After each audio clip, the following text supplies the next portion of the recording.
Hello, everyone again, and apologies for the mishap. I hope you can hear me well now.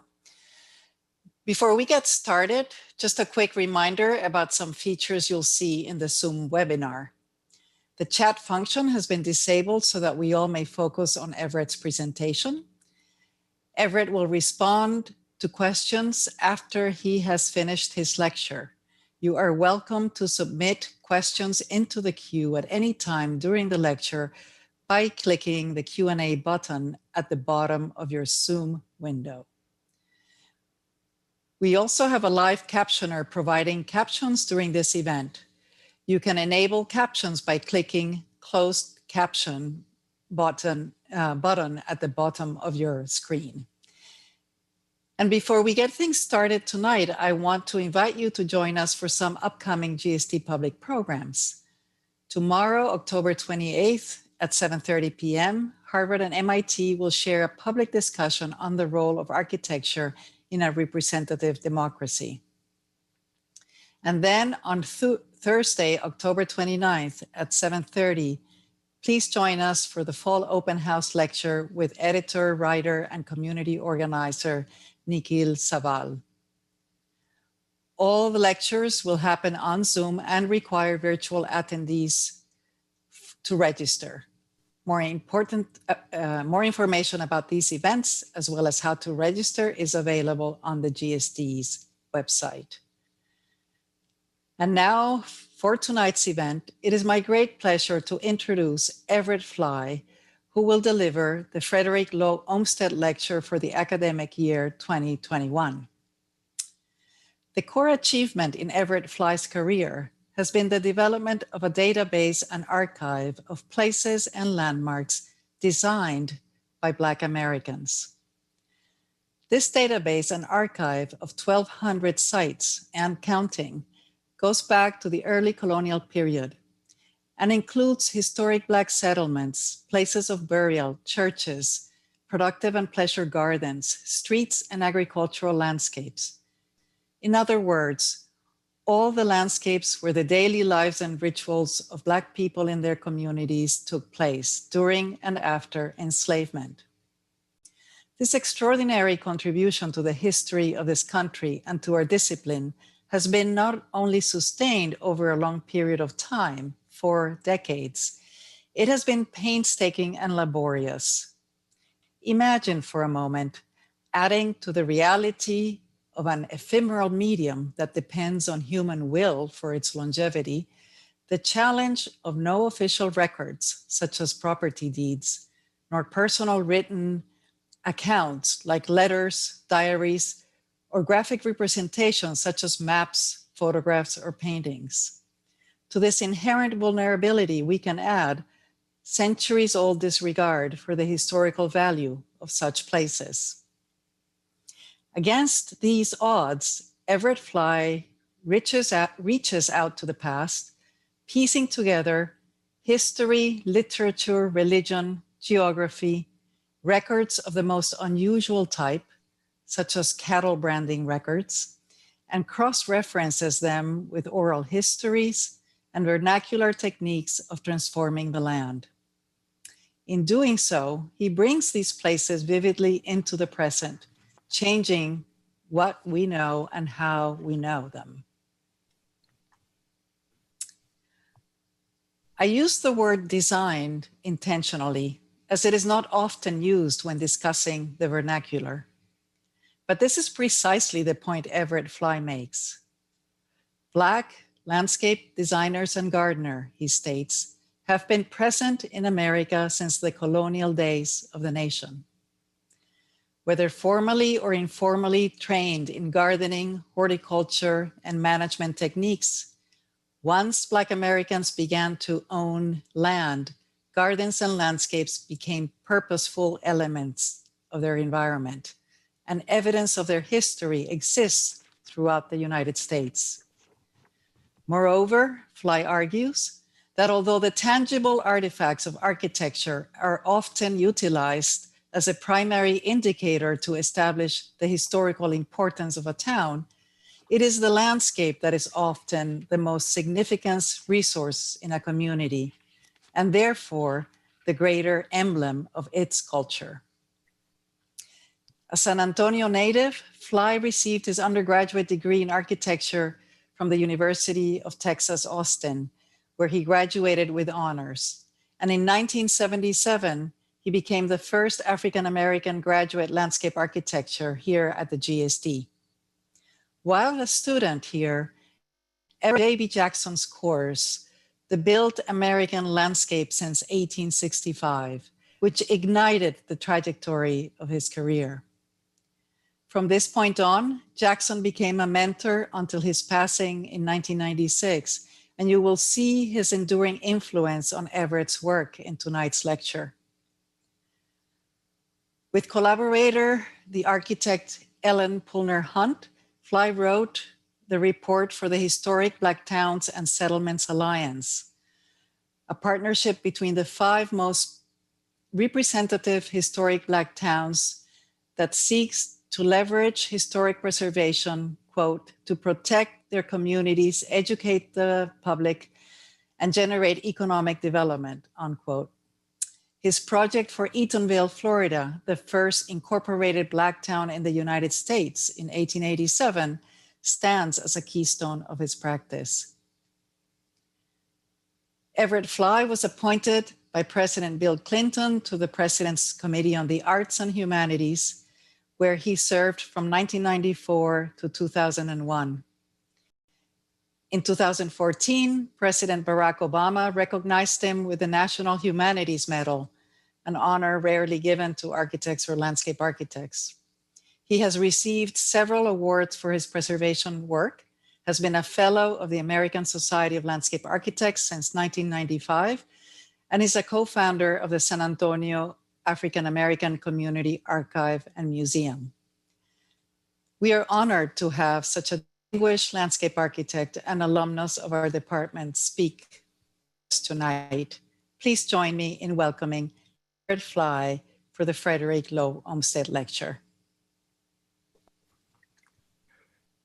I want to thank you, Professor Bedesvita, and I'd like to thank the Department of Landscape Architecture and the student representatives and those who were involved in recommending me for this distinguished honor.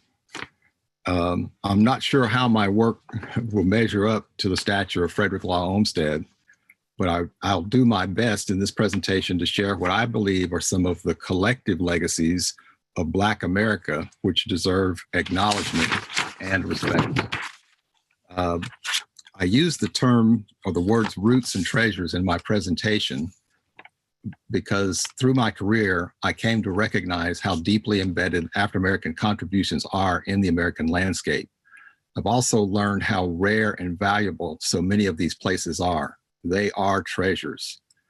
As you heard Professor Anita mention, the work has been tedious. Many times the experiences have not been for the faint of heart. As I go through the presentation, I'll credit people and organizations who've assisted as I go. I'll do this in order to avoid reading a long list of credits to you at the conclusion. Also, I hope this will convey the collaborative nature that's absolutely necessary to achieve success in this arena. I'll begin with a brief background on the origins of my Black settlement research at Harvard, because it does have authentic roots at Harvard. And then I'll provide a few examples of projects that have offered research and practical applications. You heard Professor Anita talk about my relationship with J.B. Jackson, but as I did my studies at the University of Texas at Austin in the mid-70s, I was required to take a number of architectural history courses, ancient Egyptian, Roman, Renaissance, Gothic, and of course, modern. None of these courses mentioned anything that Black people had planned or done or created. But in fact, Black people were not mentioned in any role in building or construction. In the fall of 1975, when I arrived at the Graduate School of Design, my academic advisor, Dr. Carl Steinitz, insisted that I take one more history class. And you heard that class mentioned in the introduction, that was J.B. Jackson's Built American Landscape since 1865, I'm sorry. Jackson covered topics ranging from westward settlement to roads, to barns, to fences, to town squares, to sacred burial sites and commercial highway and strip development. He only mentioned that Black slaves had worked on southern plantations and settled in rural villages when they were emancipated in 1865. This raised my rebellious curiosity. So when it came time to submit the required term paper topic, I chose to research the existence of Black towns and settlements. Professor Jackson required students to meet with him for final approval of the proposed topic and to discuss research strategy. When he read my proposal, he warned me sternly that I would find little or no secondary resource material to provide easy documentation or information leads. Remember, this is 1975. There was no internet to Google topics or information and communicate by email. Public and academic interest in historic Black communities was almost non-existent. Only a few academic theses had been written or prepared, mostly about Black towns in places like Oklahoma, Mississippi, and Alabama. John gave me an initial reference list that was extremely limited, and I still remember it today. He told me to read whatever I could, writings of Dr. Booker T. Washington, the principal of Tuskegee Institute in Alabama. He gave me a list of magazines, the Crisis magazine, which was the official magazine of the NAACP, the Century magazine, which was published in New York City, and encyclopedias of place names. That's literally where we started. He also told me as I got up to leave the room that he wouldn't let me change the topic. He said if I got frustrated or tired, I just had to stick with it.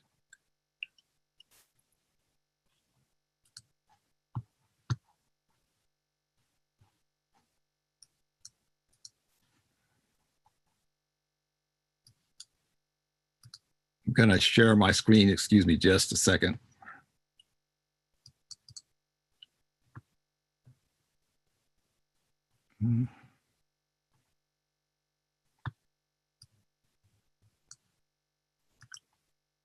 Here we go. So he told me I couldn't change my topic, but he told me he would help, and I was really surprised at that offer. And he instructed one of his teaching assistants to acquire a library rare books pass that would allow me access to the items on his list. I immediately began regular visits to Widener Library. Most of my research time was spent in the evenings after design classes. The magazines were held in rare books collections, and the library rules only allowed me to check out a few volumes at a time and read them in a study desk in the library. If I found a citation, I had to flag it with a strip of paper and take it to a coin copy machine. Most of the citations were brief, 1 or 2 lines in length, and they only mentioned things like a Negro settlement, a colored church, or a Negro village. This is how I began my original Black settlements research. Bit by bit, I was able to find enough documentation on 30 or 40 Black communities, including Tuskegee, Alabama, Mound Bayou, Mississippi, Hobson City, Alabama, and Eatonville, Florida. I collected enough to submit a coherent paper. I thought I had proved my point that African Americans had even built towns. I was relieved and thrilled when I learned that I had passed Jackson's class. Jackson literally taught me how to begin research from scratch. In the fall of '76, he returned to Harvard to teach his undergraduate lecture and graduate seminar. He asked Charles W. Harris, then the chair of the Department of Landscape Architecture, for permission to add to my workload. Jackson asked me to make a presentation to his graduate seminar that fall.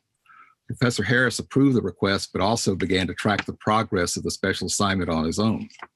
Again, Jackson directed one of his teaching assistants, this time one of my classmates, Michael Robinson, to acquire a rare books pass to assist my efforts. Here's the pass. Professor Harris and Jackson began to send me further and further afield in this next phase of my work. They had me to look for Soil Conservation Service aerials, USGS maps, scholars at other academic institutions. And again, I remind you, this is 1976. So I had to write a lot of letters by hand or type to see if there was anyone out in the world that knew anything about this topic. The National Park Service registers and the National Archives and Library of Congress. I even made a trip down to Washington while I was working that spring, studying that spring, to the National Archives. The only book we were able to find was Dr. Nell Painter's Exodusters, which had just been published. Dr. Painter happened to be on sabbatical at Harvard in the fall of '76, and Jackson was able to schedule a face-to-face appointment and interview for me regarding my research. By the time I completed the seminar, I had gathered a little less than 100 names of Black towns and settlements. This is the main graphic from that presentation to the graduate seminar.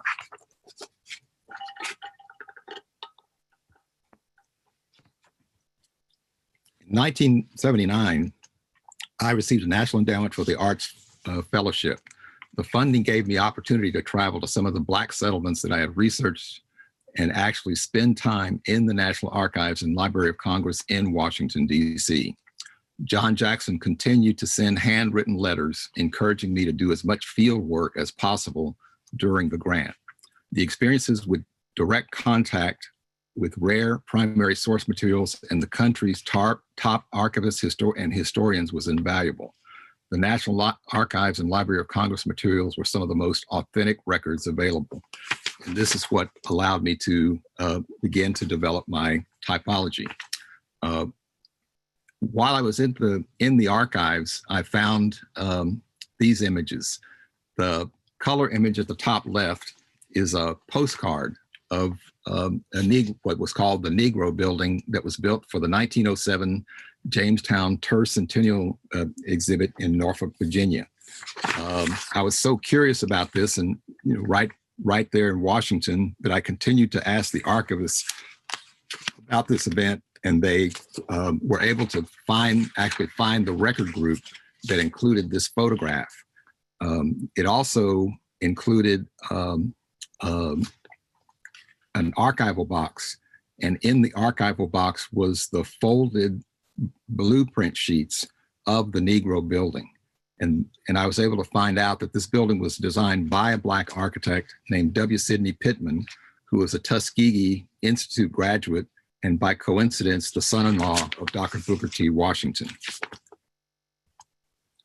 I also came across a number of resorts. This happens to be the Winks Panorama Lodge in Lincoln Hills, Colorado, northwest of Denver. And I had the great pleasure at the time to meet Miss Bertha Calloway, who owned the lodge. The Lincoln Hills Club, as it was called, was organized in 1922. And they started selling lots to African Americans for payments as low as $5 down and $5 a month, because African Americans were not allowed at any of the Rocky Mountain resorts at this time. Wendell Winks Hamlet was the owner of the lodge, and he was the caretaker, chief cook and bottle washer, and he also sold coal and wood to folks in the area for fire. But the lodge and Lincoln Hills had never been researched, and I was able to work with Ms. Calloway and actually write a National Register nomination to get the resort listed. One side story I have to tell you about this was when we finished the National Register application, and Ms. Calloway sent it in to the Preservation Office of Colorado. It was so far up in the mountains, they didn't send anybody out to actually check it, and they denied the application. Ms. Calloway was so determined, she got in her car and drove to the Historic Preservation Office and made someone get in the car, and she took them out to Lincoln Hills, and once they saw it, they put it on the register. She also had a guest book, and listed in the guest book, handwritten, were people such as Count Basie, Billy Eckstein, Duke Ellington, Lena Horne, Langston Hughes, and Zora Neale Hurston. remember Zora's name, it's going to come up later. The next major discovery for me while I was working on the NEA grant was Freedman's Village in Arlington, Virginia. I got into a conversation with one of the archivists, and he said that he had heard some stories about a freedman's town, and he went into the stacks and came out with a set of records. You can see some of the authentic records there on the right, but on the left, you can see the superimposed layout of Freedman's Village. And you can see it covers what is now Arlington National Cemetery. And the Pentagon, you can see the Pentagon at the bottom right, and the Potomac River at the right, and the Lincoln Memorial at the right. If you visit the Arlington Cemetery website now, it includes history facts about Freedman's Village. And it says, for example, I'm quoting, it says nearly 4,000 former slaves are buried at Arlington National Cemetery. After seizing Lee's estate, the federal government set aside acreage to be a model community for emancipated, freed, and fugitive slaves. Freedman's Village included farmland, homes, a hospital, a school, a mess hall before shuttering in 1900. African Americans who lived at the village were buried on the property, and their graves were incorporated into Section 27 of Arlington National Cemetery. Their headstones are inscribed with citizen or civilian. But there's a little bit more to this story. And so while I was in Washington and in the National Archives, I was able to go through a number of record groups and find some information. You'll see in this photograph on the left or on the right would be an example of one of the markers that says civilian employees. But there's another section 42 that has these rectilinear blocks. There are no names on them, they're just numbered.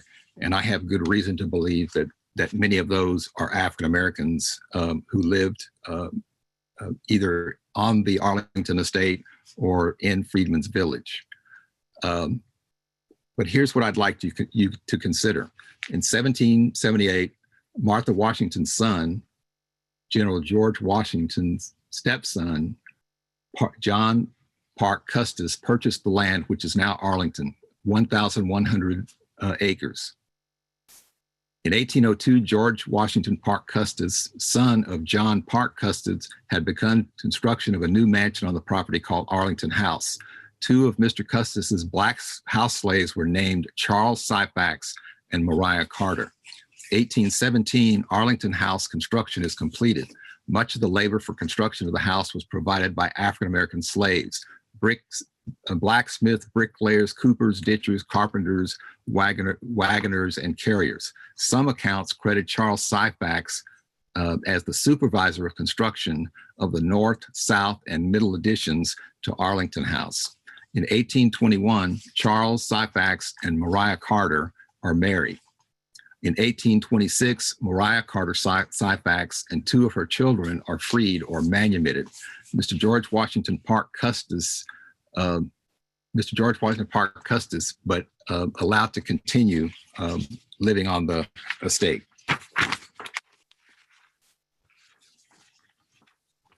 1831, Mary Ann Randolph Custis, George Washington Parke Custis's daughter, marries Colonel Robert E. Lee, and they move to Arlington Estate. Mariah Carter Syphax and her family continue to live at Arlington Estate with other Black slaves. 1866, the United States Senate and the House of Representatives pass a bill granting title to 17 acres of land out of the tract known as Arlington Estate to Mariah Syphax as part of her, and I'm quoting, birthright from her father, George Washington Parke Custis. At this point in the research, I knew that I had to find ways at my expense or otherwise to uncover this history of place that had been underrepresented, hidden, denied across the United States. The current African-American history accounts on Arlington National Cemetery make no mention of the Syphax family. However, I did have the opportunity to interview Mrs. Evelyn Reed Syphax in 1980 regarding her family genealogy. Ms. Syphax passed away in 2008 in Arlington, Virginia. Black history at Arlington National Cemetery is rooted in the history of place and is a treasure. In the process of doing the NEA fellowship, I had to find another way than the traditional way of researching. So I began to use text records, oral history, cartographic records, and even photographs. I had the opportunity to meet some photographic interpreters in the National Archives, and they gave me clues on how to look at photographs like the one on the right and date them based on the style of the clothes and that kind of thing. The photograph on the bottom right, I actually used to identify the location of a Black settlement here in Texas. And of course, by this time, I'm really learning about the National Register. I also had the opportunity to meet Charles Birnbaum when he was working at the National Park Service and beginning the groundwork on cultural landscapes. So the result of the NEA work was this, what I call this typology. And this was just to keep myself organized. And what I discovered by pulling together the list and the documentation is that if you've seen one Black settlement, you have not seen them all. So they, in my topology, they range from slave village to contraband camp, rural villages, Black towns, and there were Black railroads towns, industrial towns, market towns, Black suburbs, Black migration towns, Black resorts, and institutional. There were also rural resettlement communities in the 1930s, alley dwellings in Washington, Chicago, and even in San Antonio, and urban enclaves all over the United States. And these are examples on the left and on the right of some of those types. And I'll try to give you reference as we go forward in the applied research of this work. Following the National Endowment for the Arts work, it just seemed like one project or another, or one reference or another came to me. And I want to share a couple of those with you very quickly. The photograph at the top left is the three members of the William Powell family. That's Renee Powell there on the left, that's William Powell in the middle, and that's their aunt on the right. William Powell grew up in East Canton, Ohio, and he was not able to play golf because he was African American. So once he got of age in the 1930s and 40s, he actually bought a farm property and began to build and lay out his own golf course. I was so impressed that I had to go to Clearview to see this for myself. And that's how I got this photograph. And I was able to interview Mr. Powell and Renee and their son, Mr. Powell's son, Larry. In 1967, Renee became the second African-American woman to compete on the Ladies Professional Golf Association Tour. In 2015, she became one of only two American women to be given honorary membership in the Royal and Ancient Golf Club of St. Andrews, Scotland. Clearview is listed in the National Register, and it happened in 2001. And as I talked to Mr. Powell, he explained that he didn't have the money to put in all the fancy plants and traps and things like that. And he said that what he had to do with his golf course is understand the game and how to incorporate things like topography, depth perception, etc., to challenge the golfers who came to Clearview. Clearview and the Powells' legacies are American treasures. Hobson City, Alabama came to my attention in 2014. Hobson City is the oldest African-American town in Alabama. Mayor Alberta McCrory contacted me and explained that the existence of the town was being challenged by neighboring communities. The neighboring towns didn't think that Hobson City could prove that it was actually an incorporated town. It was incorporated on July 20th, 1899. The town residents elected their first mayor. His name was S.L. Davis, and they served admirably through the incorporation. There were approximately 125 residents in the initial incorporation. By 1940, they had 500. It became a thriving community with many resources available, and the town had its own established professionals, doctors, lawyers, and shop owners. The photograph at the bottom is, they simply call it the J.R. Stripling Park, the town park. But after I did some research, I think that the Stripling Park is the oldest continuous serving African-American park in the United States, because it was set aside at the time the town was incorporated. There was even a musician named Cal Davenport, you see there at the bottom right, who recorded an album called the Hobson City Stomp.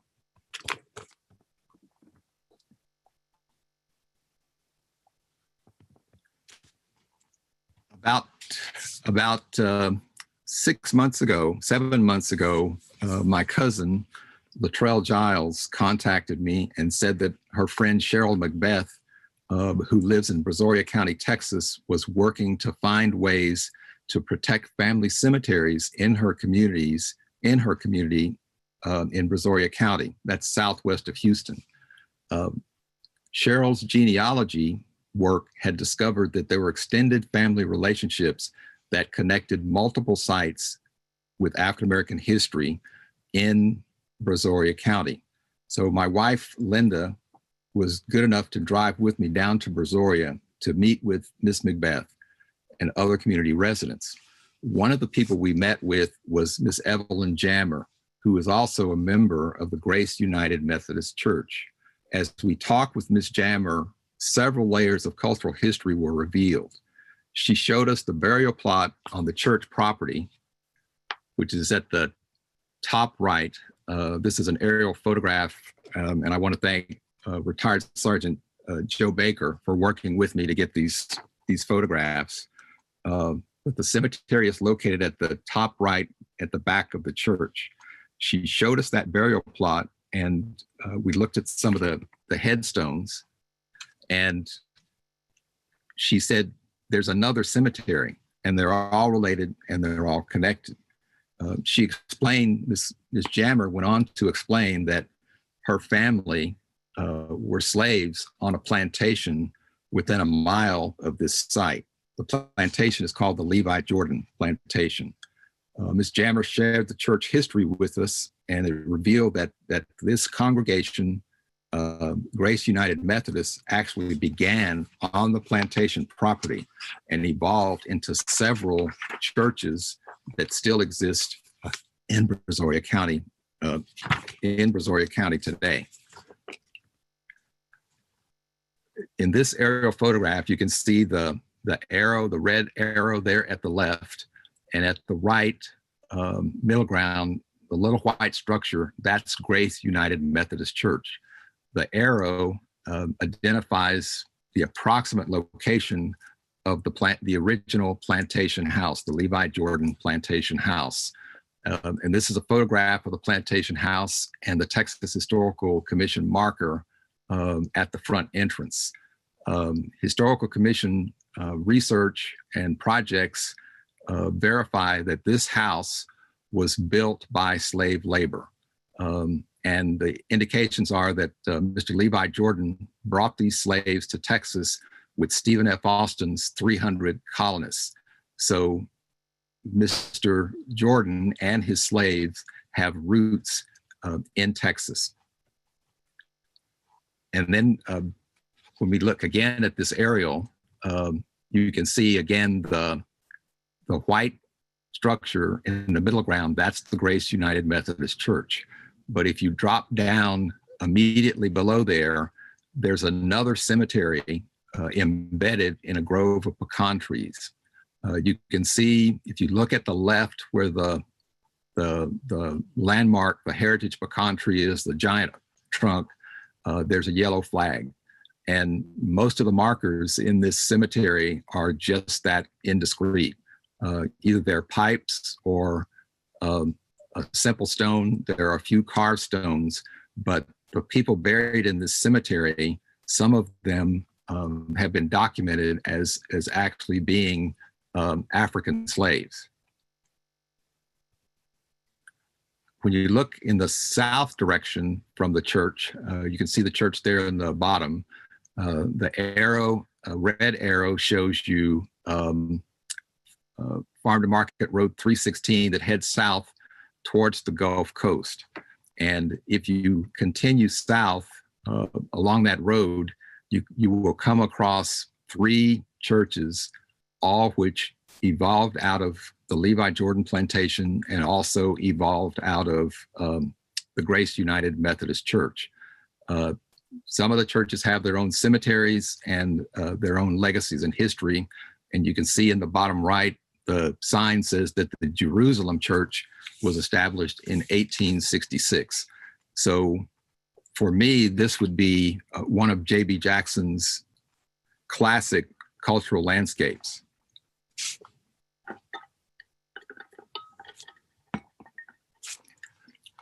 The photograph here is, of course, it's U.S. Geological Survey maps. The heavy dotted line is the approximate boundary of the original Levi Jordan plantation. It was more than 2,000 acres. The dots, number 1 is the current location of that main plantation house, and you can see how much area there was around it.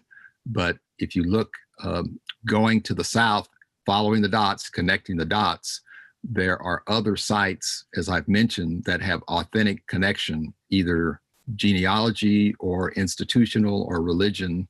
And you can see that they go all the way down to near the coast, but they're all within 2 miles of the plantation site. So in other words, we can trace the origin of these communities and these rural settlements and these congregations. There are a couple of little rectangular areas. They're kind of tan, and the one that's just below the number 1, that is property that is owned by African Americans whose descendants came from that plantation. So again, for me, this is an exciting cultural landscape kind of project to be able to track the origin of these folks in these communities and see how they connect or relate to us today. Also, you heard Professor Anita mention in her introduction about my work with Eatonville, Florida. And this is a rare opportunity for anybody. I've had the great pleasure to work with Eatonville for a little bit more than 30 years. And again, it has a GSD connection. My classmate from Harvard Landscape, Glenn Acom, happened to be living in the Orange County area in the late 1980s. And he remembered my research work at the GSD in Black settlements. The Orange County government had proposed or was proposing to build an east-west thoroughfare to make commercial traffic flow faster. And they thought that the path of least resistance would be through Eatonville. But many of you might recognize Eatonville because it's acknowledged as the childhood home of Zora Neale Hurston. So Mrs. N.Y. Nathiri called me and asked me on Glenn's recommendation if I would come and talk to them about a strategy for historic preservation. I'll never forget this story because when I went to Eatonville, I asked Mrs. Nathiri if they had any town archives. And she said all the archives were stored downtown in the county records office. So I went to the county records office, and it took some doing, but they finally found this map. And if you look at the bottom of the map, there's kind of a meandering line in the bottom sections. Those are sections, bottom sections. It turned out that meandering line had been a migratory path for indigenous and native people. In other words, when they would migrate to hunt or fish or whatever, they used that path. And it just happened that the bottom right most corner or township section, that's where Eatonville was located. And when Zora Neale Hurston wrote her book, Dust Tracks on a Road, that was Zora's road. And so once I made that connection, it was a literary connection. I can remember standing on the side of Kennedy Boulevard and telling Miss Nathiri that people would pay her to come to Eatonville and see what they had and what they were doing. Just a couple of quick examples. The one on the left is a photograph of Mayor Joe Clark. He was one of the early mayors, but he had a pineapple farm. The folks in Eatonville were very industrious, and they were able to get a teacher to come from Tuskegee to start a school. Today, we would say that it was a charter school. The teacher, his name was Russell Calhoun, and Mr. Calhoun happened to have taken a number of gardening and landscape classes while he was a student at Tuskegee. So they built this building you see on the right, Washington Hall, and it became known as at the Hungerford School. And Mr. Calhoun began to teach subsistence and what they call truck gardening back at that time. And Mayor Clark, Joe Clark, was one of his adult students, and developed his own pineapple farm. So I went to Eatonville to see if I could gather more information. And I asked for a group of seniors to come and sit and do like a group oral history.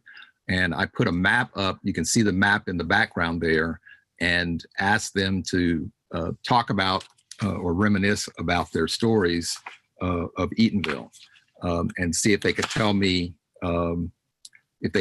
where people lived, where major events happened, and other recollections. The session didn't go well because they didn't seem to be able to recognize any of the streets. So I did some more research, and I came up with this 1935 aerial. I had to go to a regional office of the Florida Highway Department to get it. And again, remember, this is in the 1980s. They were not able to scan it. So I took a photograph of it, and you can see on the left side of the map, that's Eatonville. But if you look on the right side of the map, all those little dots are citrus groves. And so that, again, gives you a sense of the context of Eatonville. But on that left side of the map, I traced those trails that ran through the town. And I created an overlay. And once I created the overlay and presented it to them, the dark lines on this map are the paths from that overlay. Once I showed that to those seniors, you can see the notes. They just started making notes. They remembered where the school teacher lived. Some of them remembered where Zora lived when she lived in Eatonville. And as they say, the rest was history. We were able to put this together and help develop the National Register nomination. But the incorporation of town of Eatonville and Hobson City and others represents what I call a collective heroic act, which opened doors to its residents and visitors to American civil rights 50 years before there was a civil rights movement. Many people don't know or remember there were regulations that they were called black codes or Jim Crow laws. But if you lived in a town like Eatonville or Hobson City, where the mayor was black, the sheriff was black, the fire chief was black, the town council was black, then you had a right to own and hold and sell property. You had a right to education. You had a right to vote. I'm going to say that again. You had a right to vote. You had a right to choose one's trade or profession. You had a right to seek and hold public office, and you had a right to hold public assembly without being harassed. And so Mrs. Nathiri and the town and the Preserve the Eatonville Community Association to Preserve the Eatonville Community developed the Zora Neale Hurston Festival for the Arts and the Humanities. Eatonville is about a little bit less than 3,000 in population. It's about 98% African American. but what they were able to do is leverage their history and their connection to Zora Neale Hurston into this festival. The first festival in 1990 attracted about 10,000 people. Again, the town population is 3,000. Pre-COVID, the community was able to attract on a regular basis more than 100,000 people in late January or early February when the festival is held. And people come from literally all over the world, foreign countries and all over the United States to engage this history. In going back and forth in my travels, I kept noticing all these gardens in Eatonville. And Mrs. Nathiri called me back a few years ago and asked me if I were going to do one more thing, what would I do? And I told her that I'd like for her to arrange for me to have access to the Eatonville gardeners. And so I was able to talk to people like on the left, like Mr. Ruford Shepard. I call Mr. Shepard the cane master of Eatonville. Those are some pretty tempting greens there in front of him, but just to his left is a little patch, as they call it, of sugarcane. And Mr. Shepard explained to me that back in the days when the Hungerford School was operating, the residents of Eatonville would combine their sugarcane crop and make syrup to sell to the visitors and the resorts in the neighboring communities. So we put together a Yards and Gardens tour and a Yards and Gardens primer. That's what the image is in the middle, to allow Eatonville to showcase its gardening heritage and legacy. And the garden there on the right is a vernacular garden that Miss May St. Julian had developed in Eatonville. And we actually had folks come and pay Eatonville for tours, and they've made it a regular program. And the last, and it seems like one of the more important things about it, is the educational value and the improvement in self-esteem. Eatonville has what they call an education day when they have the festival, and you can see the young folks in the top slide. You can see some of the older students in the left, and in 2008, we did 3 seminars for K through 12 teachers that teach Zora Neale Hurston's writings in their classes. These teachers wanted to come to Eatonville so that they could have a firsthand view and understanding of the cultural landscape that Zora was writing about. The last stop, of course, is San Antonio, and I stopped here not just because it's my hometown, but because there's so many things going on in San Antonio that seem to be current and seem to resonate across the United States. San Antonio is one of the fastest growing cities in the United States. We're at about 1.5 million people, 64.2% Hispanic, 24.8% white, 6.9% Black, 2.8% Asian, about 0.8% Native or Indigenous American. We have county and city historic commissions. We have a strong city office of preservation. We have more than 30 local historic districts and counting, and you can see those represented in the map. But believe it or not, with San Antonio having a small African-American population, we've never had more than at 10% at a time. A few years ago, someone made the statement to me that there's no Black history in San Antonio. So I began to comb through my records and piece together some history. And one of the interesting pieces of information that was helpful was the cattle brands. Of course, people recognize that when the Spanish colonial explorers came, they brought the cowboy tradition, the vaqueros, and it grew from there. But many people don't know or understand that there were people of African descent in that legacy. And so I began to search in the Bexar County Spanish archives and found these are cattle brand certificates at the top right.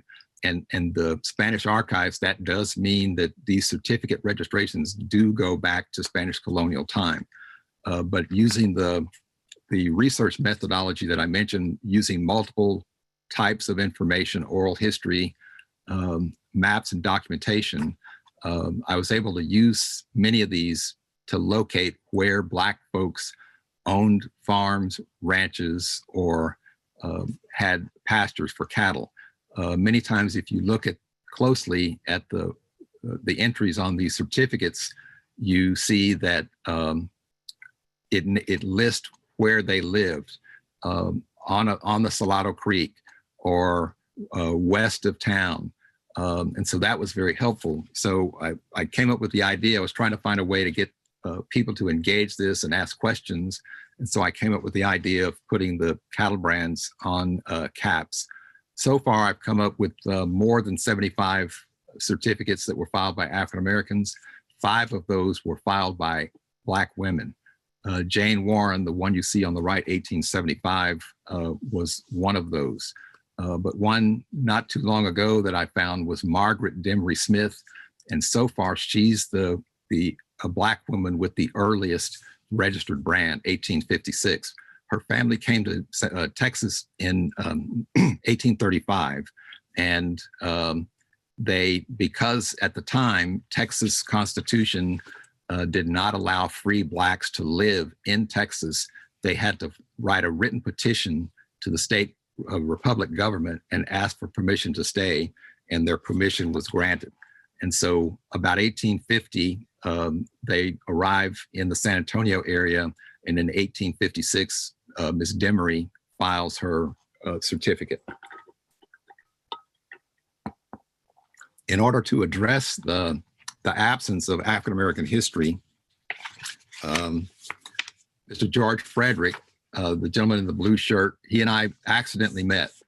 And Mr. Frederick is the president of Hope House Ministries in San Antonio, and he works with clients that are in need of second chance or second start life. The photograph there at the bottom left is the property that Mr. Frederick owns at 430 North Cherry. The left part of that property is the Samuel Sutton House, and it was built in 1896 for $500. Samuel Sutton was one of the early Black school teachers and raised a family of 13 children.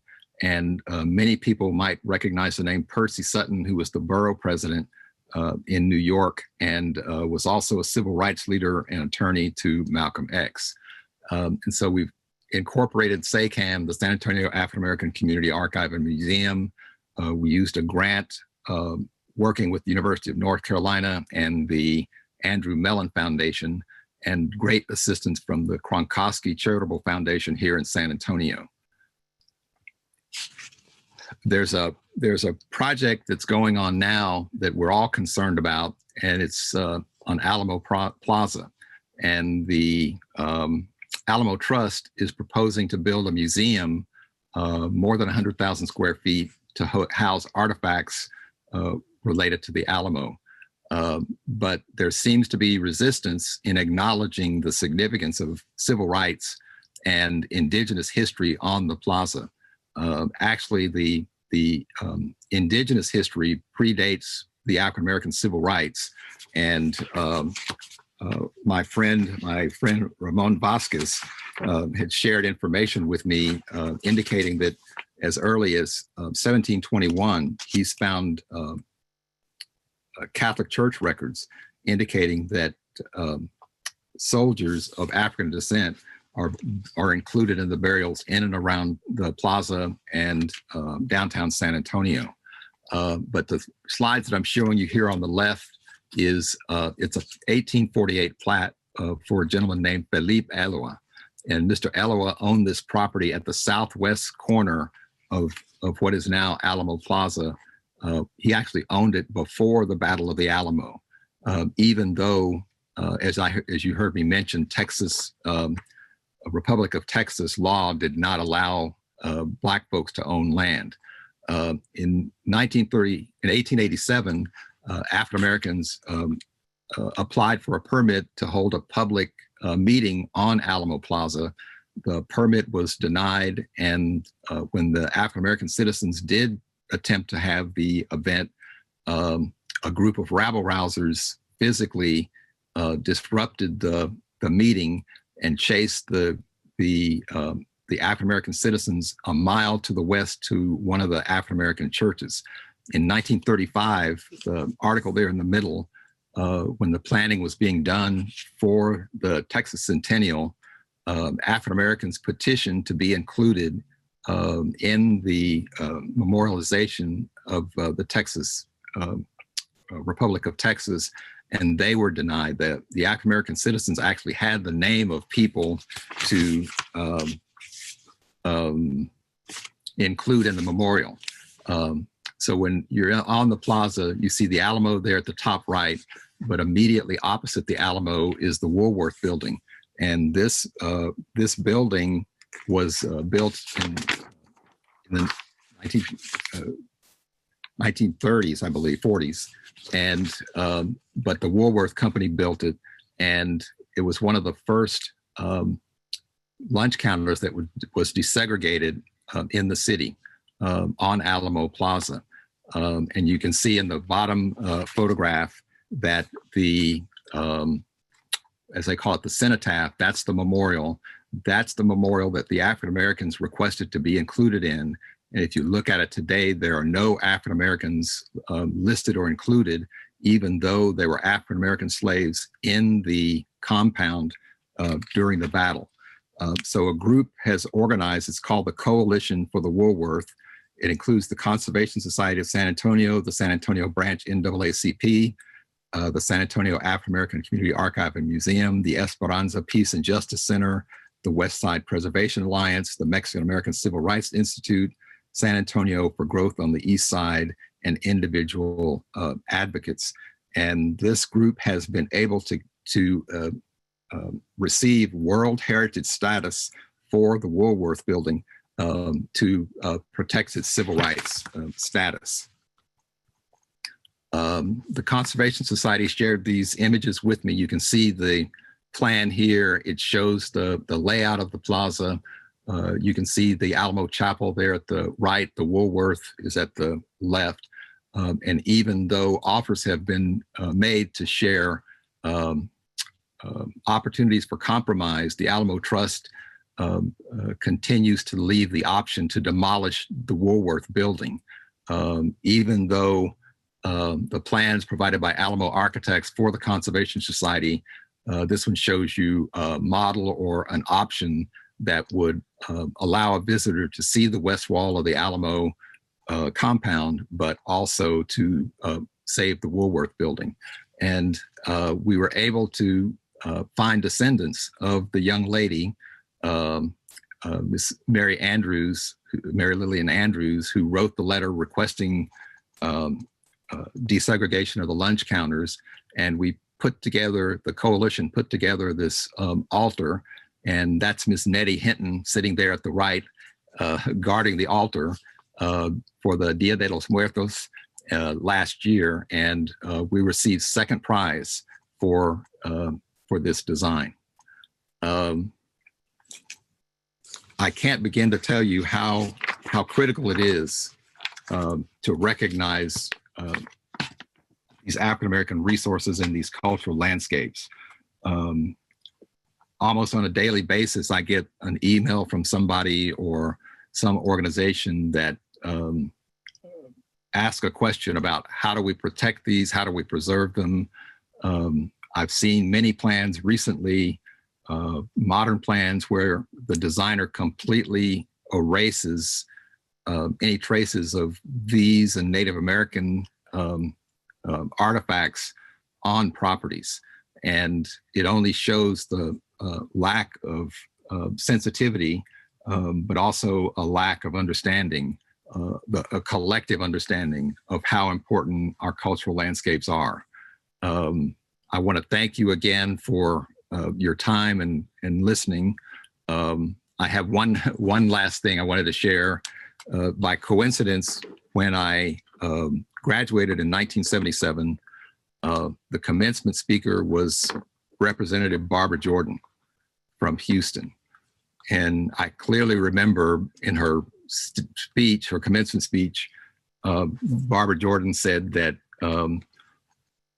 she was a little bit jealous of Harvard folks and Harvard graduates because there were so many resources, the faculty and the physical plant and the opportunities to work on exceptional projects, that she said that she always felt like the Harvard students had a running start to address the challenges and projects of the world that they were about to face. And I know for myself that I would have never been able to do what I've done without Professor Jackson and Professor Steinitz and Professor Way, Doug Way, who was there, Professor Albert Fine. They all contributed to my project. They all gave me invaluable mentoring and coaching. And I just hope that those of you who are students will take advantage of the opportunity that you have. What I've showed you this evening is a micro drop in the bucket. There's lots of work to be done. There's all kinds of facets and aspects of it to be addressed. And I encourage you to do that and move forward with all of your zeal and inspiration and talent and skill. Thank you again for this opportunity. And I guess we will be taking questions post haste. Thank you again.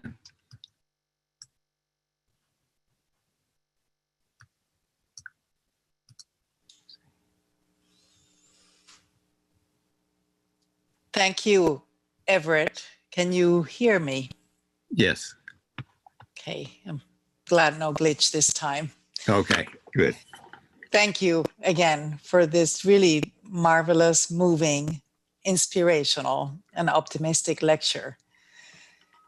We do have lots of questions and probably more than we can handle at this point as they keep coming in. So I will just go down the list and do what we can as best as we can. So the first question from Jean Tinney, might you comment on Princeville, North Carolina, which I understand claims to be an earlier Black settlement than Eatonville, Florida? Is this accurate? I've actually had the opportunity to speak with people from Princeville and do some research and study of it. And this is just my opinion. The dates of incorporation and the circumstances, the conditions, the political guidelines and requirements are fuzzy. Excuse me. But the dates are very close together. And I hope this doesn't sound flippant, but for me, those two communities, it doesn't make any difference which one is the oldest. They're so close together. They're both more than 100 years old. They're both more than 100 years old. And so they equally deserve our respect and attention. And when I've met with representatives of both communities, I've encouraged them not to focus on wrestling about, which is the oldest, but, what can they do to protect their legacies and even share opportunities. And they started to do that in the Historic Black Towns and Settlements Alliance. They're both in the alliance. Okay. Thanks. Next question. Can you describe some of the African-American burial sites from the slavery era in Texas and contrast them to African-American burial sites from the same era in the northern United States? From the same era.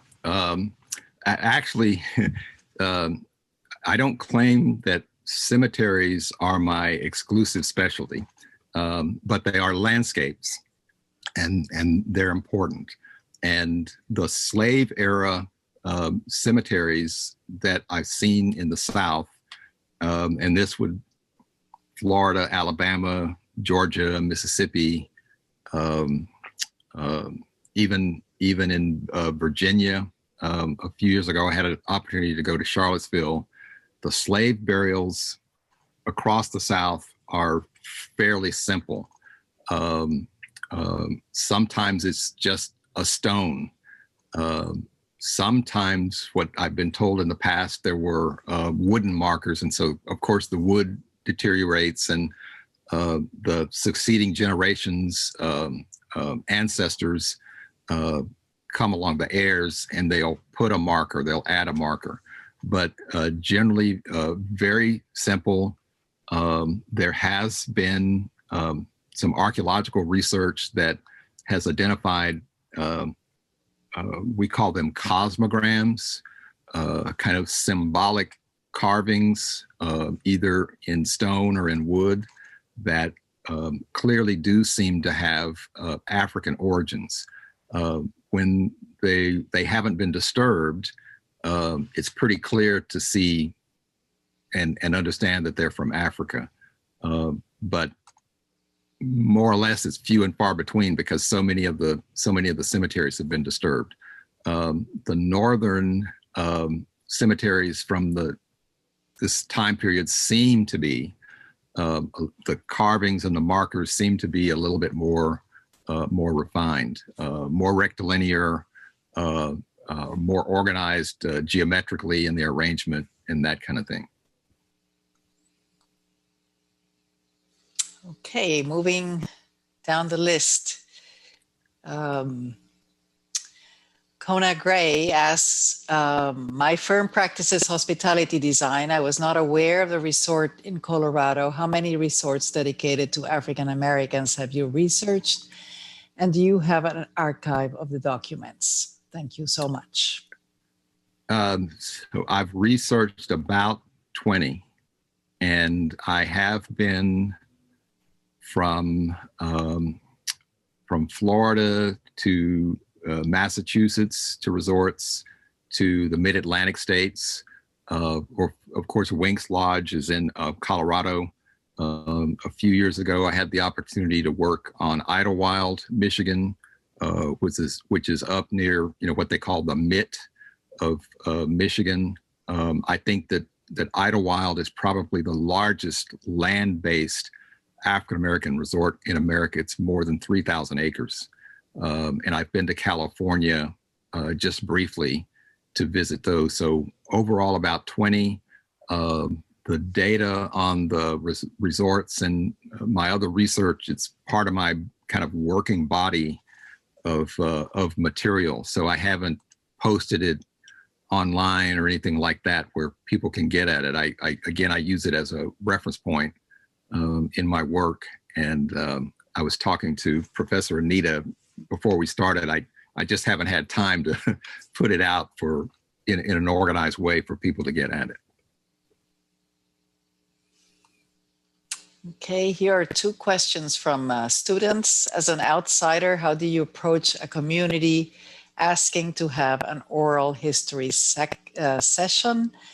And I am wondering how you would describe your job title and in what ways you use or don't use your design training from the GSD. And if you have any advice for a landscape student looking to work, like to do the work such as the one that you do. Thank you for bringing this conversation. I'm going to kind of start in the middle. I am a landscape architect and an architect. Recently, in some of the projects, some of the media people have wanted to call me a historian. And I take great offense to that because my mother, I was raised by a single mother, and she did everything she could. Once I said I wanted to be an architect, she did everything she could to make sure that I did that. So as a licensed architect and a licensed landscape architect, that's what I am.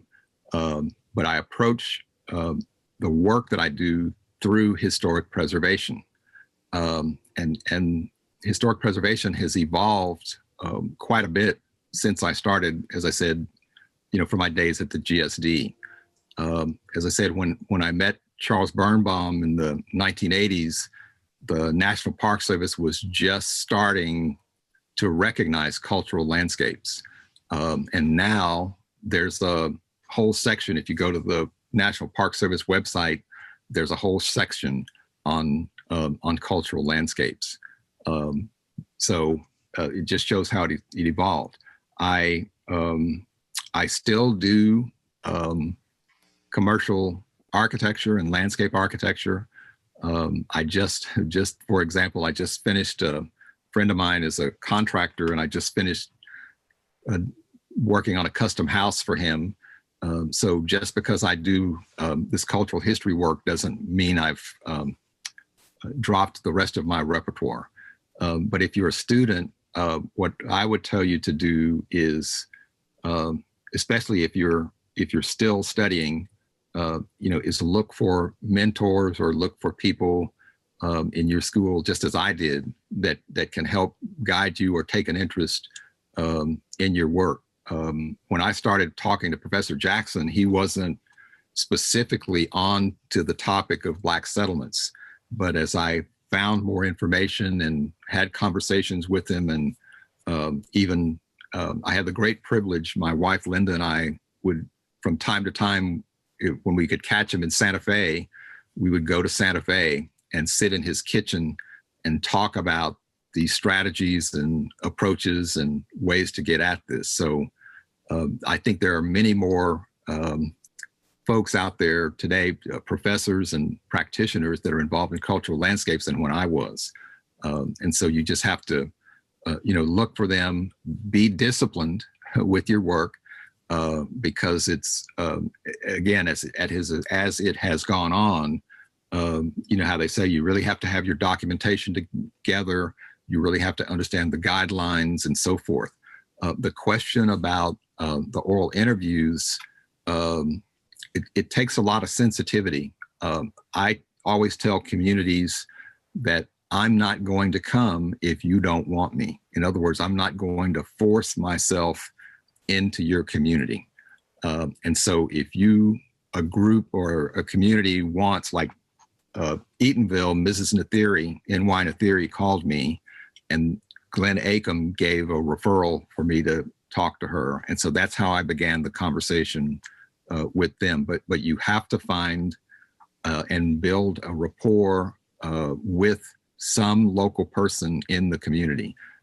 Too many of these communities, I learned early on in the late 60s and the 1970s, there were many, I'm not sure if there were academicians or journalists that went into these communities and literally walked out of those communities with hard artifacts. And so when I showed up, like when we worked in Nicodemus, Kansas, and we showed up to do the Historic American Building Survey project, the community people said that they had family Bibles and family records, but somebody from some magazine had come through and taken it off with them in order to write an article or a feature.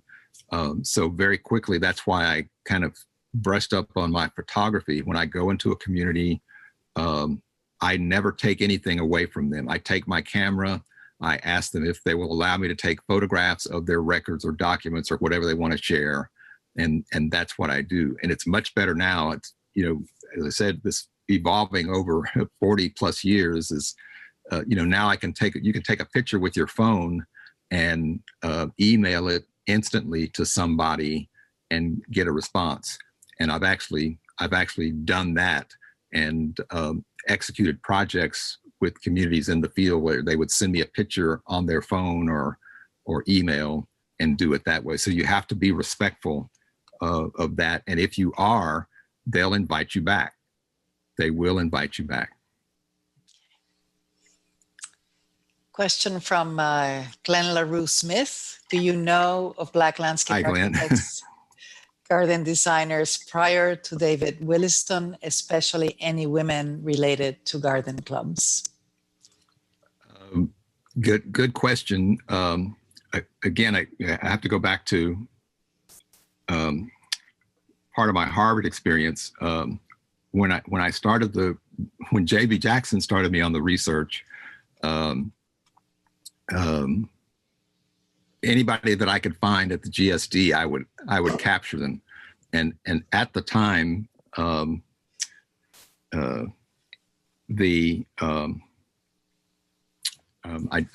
had forgotten his name. Norman Newton, Professor Norman Newton was still alive, and I just walked up to him one day in the hall and introduced myself and asked him if he would, be willing to set up an appointment with me. And I began to talk to him, and it turned out that Norman Newton had studied at the same time as David Williston. And so Norman began to help me track down, to get to Glenn's question, anybody that had a reference or might have been involved, an African-American involved in design. And so far, Glenn, we haven't found anybody before Williston. There was an African-American gardener. I'll have to email you, but there was an African-American gardener in New England. I'll have to email you, look at my file and email you. But he worked for a white gardener and was not given like what would you call first line recognition, where he could claim credit for his plans and designs. He was always considered like an assistant. But I can look that up and email it to Glenn. It's been a long time since I've seen Glenn. Okay. From Matt Calone, could you discuss some of the vernacular interventions of Black towns and property to landscape in terms of planting, typology, species of plant selections, how they define space, etc.? You might have to give me a little bit more guidance in your question, but a little bit more guidance. As I've studied the towns, they've tended to, like Eatonville and Hobson City, whatever the native plants were, that's what they, so to speak, stuck to. And the gardens, just by the horticultural attention, the gardens and the landscapes tend to take on a certain kind of beauty. You saw that photograph that I showed you of Mr. Shepherd with those greens. Every time I've been to Eatonville, Mr. Shepherd has a big garden and the greens always look that good. I've never been there, when they're all dried out or whatever. And the same thing in Hobson City. They've always taken care and they've always used natives, and that's just my observation, is that they use natives, and it's more of a what would I call it? Contemplative kind of plan or design. They're not trying to make a big false statement. Mm-hmm. Tanya DeBose asks, this work is critical to saving places that are still existing, but unfortunately, many Black towns cannot afford to hire professionals to help them. So are these places in danger of perishing? Well, hi, Tanya. I haven't talked to you in a while. The places, yes, the threat is imminent. But we were just talking, there seems to be, from the current social justice initiatives, there seem to be some opportunities that would allow African American communities to kind of find some collaborative help. There are a lot of commonalities between the communities. There are a lot of commonalities between regions. And so I think, again, if you're creative and visionary, that you could find some ways. It's been a while since I've worked with student groups, but I know in the past there are groups of historians, student historians, student designers that would probably love to work on projects in African American communities. I'll think about it some more, Tanya, and see if I can send you some ideas. But you shouldn't give up. The resources you have are too valuable just to let them go. Okay, we only have time for one or two more questions.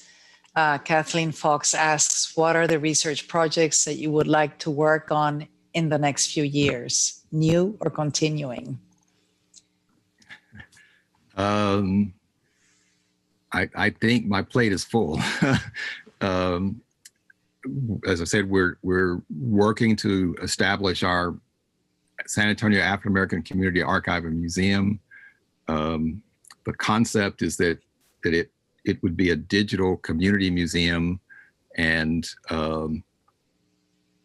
that's a quite a task in itself. I just want to make sure that people are encouraged. The academic institutions are encouraged to look at this. You're teaching, designers, future designers and planners. They need to have a better sense about this than what the current population of the planners and designers has. And so if there's anything I can do, just talking to people and helping them understand, that's what I'd like to do. I have to ask this question, whether, let's see, it was at the beginning. It's a yes or no question. Yes, okay. Has Tiger Woods visited or played in the Clearview golf course? You would have to ask Renee Powell. If I remember correctly, Mr. Powell knew Tiger Woods' dad, but I don't know on what level they were. But if you get a chance to visit Clearview, you should go. Renee is a tremendous teacher, a golf teacher, and a life coach, and it's really something to see. And then lastly, Nancy Nelson asks, could you provide an Nancy. update Hi, Nancy. about the new African-American town in Georgia? And then also she says a little story about J.B. Jackson.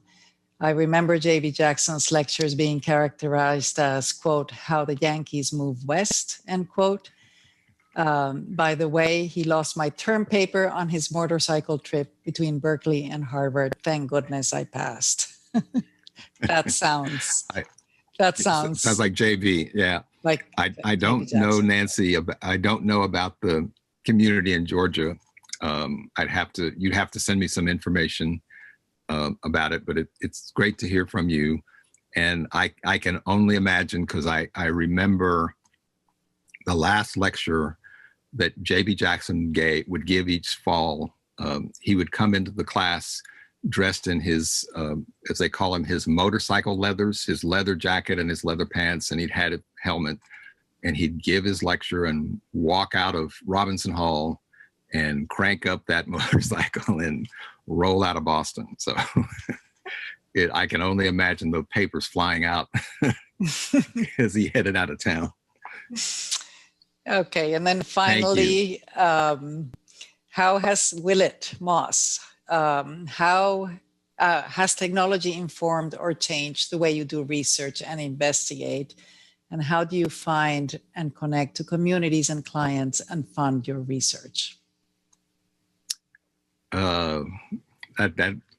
don't have enough time for all those parts, but the technology, as I said, when I started, you had to handwrite or type a letter, a research inquiry.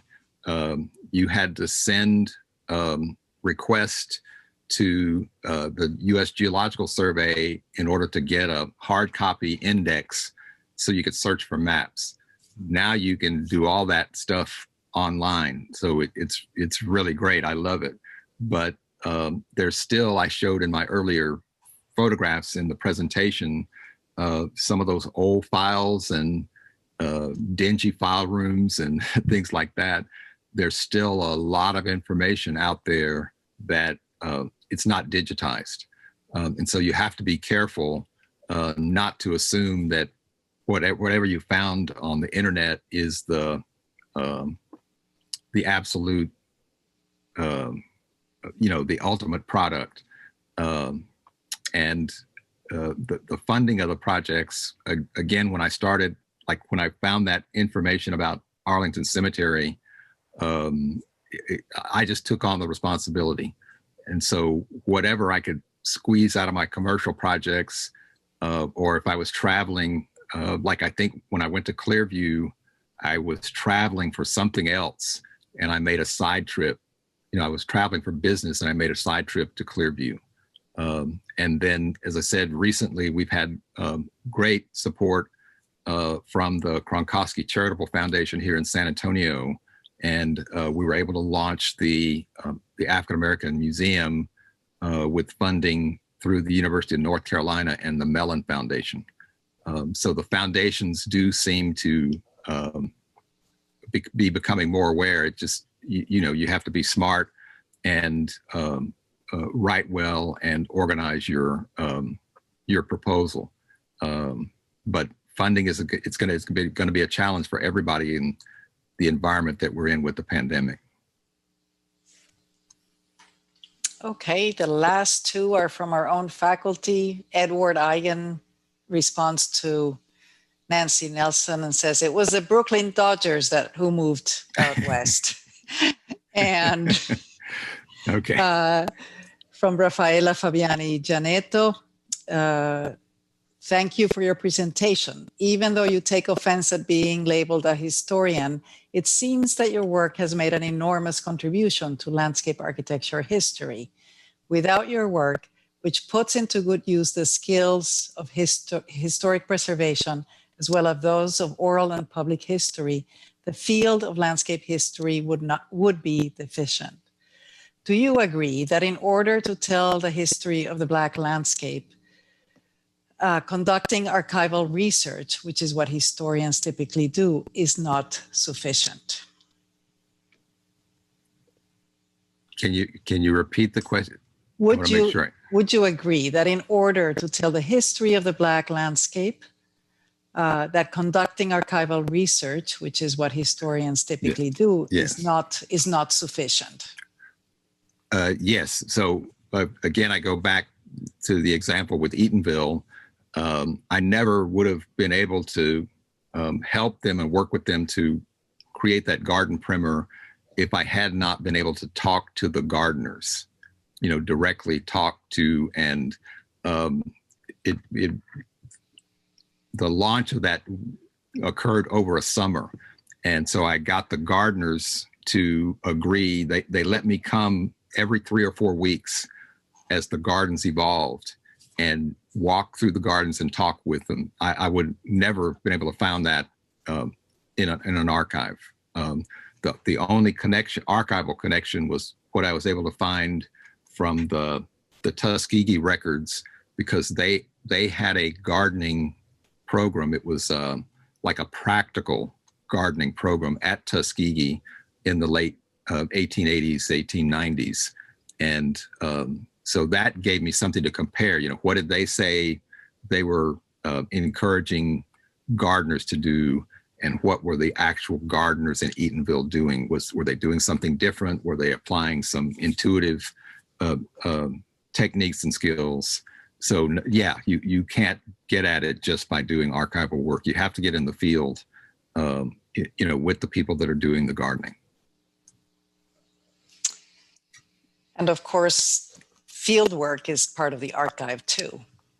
Right, exactly. Yes. So thank you so much, Everett. This has been a really wonderful lecture and evening. And congratulations. And thank you to everyone for joining us and for giving us so many questions and being here. Thank you. Good night.